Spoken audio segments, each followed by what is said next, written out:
2 paper cup எடுத்து அந்த 2 கப்போட அடிப்பகுதியும் நம்ம கட் பண்ணி எடுத்துக்கலாம். கட் பண்ணி எடுத்ததுக்கப்புறம் 2 கப்பையும் ஒன்றோடு ஒன்று வச்சு கம் போட்டு ஒட்ட வச்சு எடுத்துக்கலாம்.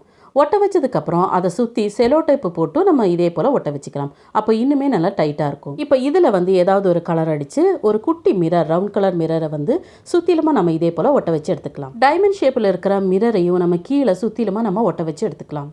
நம்ம முதல்ல ஒட்ட வச்ச அந்த கண்ணாடியை விட சின்ன ரவுண்ட் கண்ணாடி எடுத்து அதை இதே போல் கப்பில் ஒட்ட வச்சுக்கோங்க.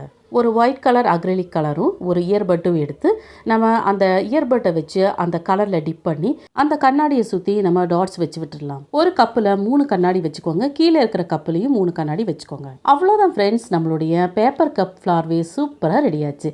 பார்க்கவே எவ்வளோ அழகாக இருக்குது பாருங்கள். அந்த கண்ணாடி வச்சு ரொம்பவே ஈஸியான நம்ம டிசைன் போட்டுட்டோம். நீங்கள் எந்த கலர் அடித்தாலும் பார்க்கவே ரொம்ப ரொம்ப அழகாக இருக்கும். கண்டிப்பாக அதை செஞ்சு பாருங்கள், உங்களுக்கே ரொம்ப பிடிக்கும். தேங்க்யூ.